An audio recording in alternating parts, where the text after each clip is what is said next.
ఆచి చికెన్ మసాలా. అనర్హత వేటు వేస్తావా? వెయ్యి. స్పీకర్కు బొత్స సవాల్. వివరాల్లోకి వెళ్ళినట్లయితే వైసీపీ ఏ పార్టీకైనా సరే ఉన్న 175 నియోజకవర్గాల్లో 10% సీట్లు వస్తే ప్రతిపక్ష హోదా దక్కుతుంది. అది మనకున్న రూలు. అంటే కనీసం 18 స్థానాలు సంపాదిస్తే అప్పుడు ప్రతిపక్ష హోదా దక్కుతుంది ఏ రాజకీయ పార్టీకైనా సరే. మొన్న జరిగిన ఎన్నికల్లో వైసీపీకి కేవలం 11 మాత్రమే వచ్చాయి. అంటే ప్రతిపక్ష హోదా దక్కల. వీళ్ళు ప్రతిపక్ష హోదా కావాలి అని చెప్పేసి కోర్టును కూడా ఆశ్రయించారు. ఈ విషయం కూడా మనకు తెలుసు. అయితే ఇక్కడ ప్రధానంగా ఏంటి అంటే కోర్టు చెబితే ప్రతిపక్ష హోదా రాదు కదా. ప్రజల యొక్క సమ్మతం ఉండాలి, అది ఓట్ల రూపంలో.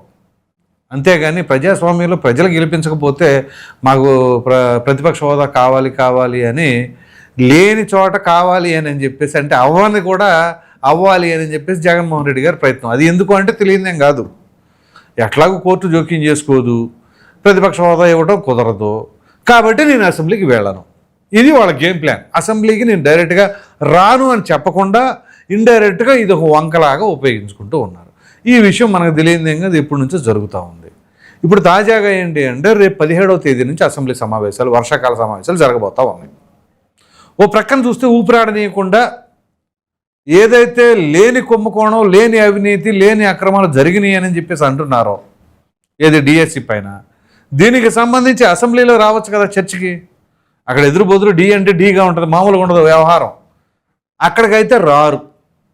మాకు ప్రతిపక్ష హోదా కావాలి, ఇది పరిస్థితి. సరే, దీనికి ప్రస్తుతం కౌన్సిల్కి సంబంధించి ప్రతిపక్ష నాయకుడిగా ఉన్నటువంటి బొత్స సత్యనారాయణ తాజాగా ఆయన మాట్లాడుతూ ఉన్నారు. ఎందుకంటే దీనికి సంబంధించి స్పీకర్ అయ్యన్న పాత్రుడు గారు కూడా ఆల్రెడీ ఒక స్టేట్మెంట్ పాస్ చేశారు. ఏమనంటే వీళ్ళకి జీతభత్యాలు అన్నీ రద్దు చేస్తాం, అలాగే గతంలో తీసుకున్న జీతాలు కూడా వెనక్కి తెప్పించేలాగా కేంద్రంతో మాట్లాడుతూ ఉన్నారు. అయ్యన్న పాత్రుడు గారు ఒకటి ఆలోచించాలి. అఫ్కోర్స్ ఆయన సుదీర్ఘ రాజకీయ అనుభవం ఉంది, ఆయన అనుభవం అంత లేదు, నా వయసు. కాకపోతే ఈ జీతభత్యాలు అవి వెనక్కి తెప్పించడం వల్ల ఏం ఒరుగుతుంది? ఒకటి మహా అయితే కొంత ఫండు అంతే, అది ప్రభుత్వం ఖర్చు పెట్టే దాంట్లో అదెంత వీళ్ళకి ఇచ్చే జీతాలు. పైగా ఈ జీతభత్యాల మీద బతికే వాళ్ళు ఇప్పుడు వైసీపీలో ఉన్న ఎమ్మెల్యేలు అందరూ కూడా జీతాల కోసం వాళ్ళు చేస్తున్నారా? కొన్ని కోట్లు ఖర్చు పెట్టి వచ్చారు వాళ్ళు ఎన్నికల్లో. ఆ కోట్లు ఖర్చు పెట్టిన వాళ్ళు లక్షల్లో వచ్చే జీతం కోసం ఎదురు చూస్తారా? అది కాదు కావాల్సింది. ఇప్పుడు అనర్హత వేటు గురించి వచ్చింది. ఒక మన విలేకరే అడిగాడు ప్రశ్న, డిస్క్వాలిఫై చేస్తారంట స్పీకర్ గారు అంటున్నారంటే, అనర్హత వేడేస్తారా, వేస్తే వేయమను అని చెప్పేసి బొత్స గారు అడుగుతున్నారు. వేస్తే వేయమను, దాని ప్రాసెస్ ప్రకారం ఎట్లా చేయాలో మేము చేస్తాం అని చెప్పేసి అంటున్నారు. సో ఏదైతే 60 దినాలు 60 డేస్ కనుక అసెంబ్లీలో హాజరు కాకపోతే ఖచ్చితంగా అనర్హత ఓటు వేయిస్తాం అని చెప్పేసి యాజ్ పర్ కాన్స్టిట్యూషన్ అంటున్నారు. అయితే ఇప్పటి వరకు అప్రాక్సిమేట్లీ 52 రోజులు ఏమో అయిందట ఏది వీళ్ళు అసెంబ్లీకి రాకుండా ఉండాలి. అంటే గతంలో వచ్చిందేంటి, గవర్నర్ గారి ప్రసంగం అప్పుడు, ప్రమాణ స్వీకారం అప్పుడు వచ్చారు. వాటికి పనిదినాలుగా పరిగణించలేం. ప్రజాస్వామ్యం మీద ఎప్పుడైతే గళం విప్పుతామో అప్పటి నుంచే దాన్ని పరిగణిస్తాం అని చెప్పేసి క్లియర్ కట్గా చెప్తున్నారు. సో ఈ నేపథ్యంలోనే ఇక్కడ ప్రధానంగా జగన్మోహన్ రెడ్డి గారు, అంటే మిగతా ఎమ్మెల్యేలు దొంగసాటుగా పెట్టారా లేకపోతే సాటుమాటుగా వచ్చి పెట్టారా అట్లాంటి ఆరోపణలు కూడా ఉన్నాయి. కానీ జగన్మోహన్ రెడ్డి గారు అలా చేయడానికి ఆయన ఎందుకు చేస్తాడు? ఆయన ఏదైనా చేస్తే డైరెక్ట్గానే చేస్తారు, లేకపోతే లేదు. కాబట్టి ఆయన పైన అనర్హత వేటు పడుతుంది అని చెప్పేసి అంటున్నారు. సో ఇప్పుడు అనర్హత వేటు వేస్తావా, వేసుకో అని బొత్స గారు అంటున్నారు. ఒకవేళ నిజంగానే అనర్హత వేటు వేశారు అనుకోండి, ఏంటి పరిస్థితి? బొత్స గారిది పోయేది ఏముంది? అక్కడ ఎవరెవరైతే సంతకాలు లేవో, ఎవరెవరైతే గైర్హాజరు అయ్యారో వాళ్ళకి పడింది బండ. వాళ్ళు తెలుసుకోవాలి. అప్పుడు ఫర్ ఎగ్జాంపుల్ మిగతా నాయకుల సంగతి తెలియదు, కానీ జగన్మోహన్ రెడ్డి గారు సంతకం పెట్టారు, ఒకవేళ సంతకం పెట్టారు అని అంటే అది దొంగసాటుగా పెట్టారు అనేది. అటువంటి అపవాద ఆయనకి ఎందుకు? ఆయన సింహంలాగా మొన్నటిదాకా మాజీ ముఖ్యమంత్రిగా ఉన్నారు, ఇప్పుడు మాజీ ముఖ్యమంత్రి అయ్యారు.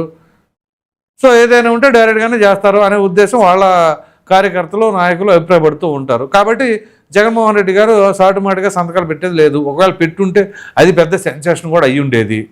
సో ఈ నేపథ్యంలో ఆయన ఇంతవరకు సైన్ చేయలే. రేపు వర్షాకాల సమావేశాలు ప్రారంభమయ్యాయంటే ఖచ్చితంగా ఒక 10 రోజులు 12 రోజులు జరుగుతాయి. అందులో కనుక 8 రోజులు, ఇప్పుడు ఫర్ ఎగ్జాంపుల్ 52 days అయితే సబ్జెక్టు కరెక్షన్, ఆ మిగతా 8 రోజులు లేకపోతే ఎన్ని రోజులు అయితే ఉన్నాయో ఆ 8 రోజులు ఈ వర్షాకాల సమావేశాల్లో సరిపోయినాయి అనుకోండి, 60 పని దినాలు అయిపోయినాయి, అప్పటి వరకు ఆయన హాజరు కాలేదనుకోండి, అప్పుడు ఖచ్చితంగా రాజ్యాంగం ప్రకారం అనర్హత వేటు పడవలసి వస్తే వేస్తారు. వేస్తే ఏమైంది, అది సీటు వేకెంట్ అయ్యింది. వేకెంట్ అవడం అంటే ఏంటి, ఇక ఎమ్మెల్యే పదవి డిజాల్వ్ అయిపోయినట్టు. మరలా ఉప ఎన్నిక వస్తే ఏమని దిగలుగుతారు ప్రజల దగ్గరికి, మా పైన అనవసరంగా అనర్హత వేటు వేశారు. ఎందుకు వేశారు, మీరు అసెంబ్లీకి వెళ్ళలేదు కాబట్టి. ప్రజలు ఎందుకు ఓటేశారు, మీరు అసెంబ్లీకి వెళ్ళాలి అని. మరి మీరు వెళ్ళకపోతే అక్కడ అనర్హత వేటు పడినప్పుడు రేపు ఉప ఎన్నిక వస్తే మీరేం చేస్తారు, మరలా మాకు ఓటేయండి అని అడుగుతారు. ఓటేస్తే మీరు ఏం చేస్తారు, మరలా అసెంబ్లీకి వెళ్ళాలంటారు. మీరు అసెంబ్లీకి వెళ్ళలేదనే కదా ఇప్పుడు ఉప ఎన్నిక వచ్చింది. సో అదేదో ఇప్పుడే అసెంబ్లీకి వెళ్తే ఉప ఎన్నిక రాదుగా.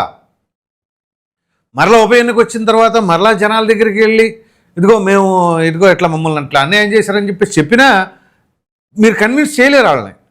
గెలిపిస్తే ఏం చేస్తారంటే అసెంబ్లీకి వెళ్తారా, వెళ్తామని చెప్పాలి, కానీ వెళ్ళరు. అదేది ఇప్పుడే వెళ్ళారనుకోండి అసలు ఉప ఎన్నిక ఉండదు, ఏ గొడవ ఉండదు. పైగా ఈ ఉప ఎన్నికలు వస్తే మరలా గెలిచే స్కోప్ ఎంత, ఎందుకు దానికి ప్రత్యక్షంగా మొన్న మధ్య కదా ఇదే పులివెందుల్లో జెడ్పీటీసీ ఉప ఎన్నిక జరిగింది. ఏమైంది, డిపాజిట్ కూడా రాలా వైసీపీకి. అలాగే ఒంటిమిట్ట అక్కడ అంతే పరిస్థితి. సో సొంత నియోజకవర్గం కొన్ని దశాబ్దాల పాటు వైఎస్ కుటుంబ హస్తాల్లో ఉన్నటువంటి నియోజకవర్గంలో జెడ్పీటీసీ ఉప ఎన్నిక డిపాజిట్ కూడా రాలేదంటే ఆ పార్టీ పరిస్థితి ఏ రకంగా ఉందని అర్థం చేసుకోవాలి ప్రస్తుతం. మరి ఈ నేపథ్యంలోనే జగన్మోహన్ రెడ్డి గారు రేపు ఉప ఎన్నిక వస్తే ఏంటి పరిస్థితి, సరే ఓడిపోతారని చెప్పేసి అనలేము కదా, అది మరి బ్లండర్ అవుతుంది, కానీ గెలుస్తారు. కాకపోతే గెలిచి మరలా ఏం సాధిస్తారని ఫస్ట్ పాయింట్ ఇక్కడ. అలాగే మిగతా వాళ్ళ మీద కూడా పడింది అనుకోండి, ఇందులో ఎవరెవరి సంతకాలు అయితే లేవో, పోనీ ఆ సంతకాలు కూడా అనెతికలని తేలింది అనుకోండి విచారణ కమిటీలో. సో వీళ్ళు ఎవరు రాలా అంటే నాయకుడి మాటలను కాదని ఆ గీత దాటి ఎవరు రారు కదా. సో ఆ మిగతా 10 మందిలో వాళ్ళపైన కూడా సరే ఒక 5గురి మీద పడింది అనుకుందాం, మిగతా 5గురు చేశారు, ఒక 5గురి మీద పడింది. ఆ 5గురిలో మాత్రం ఖచ్చితంగా గెలుస్తారు అనే కాన్ఫిడెన్స్ అయితే ఉండదు.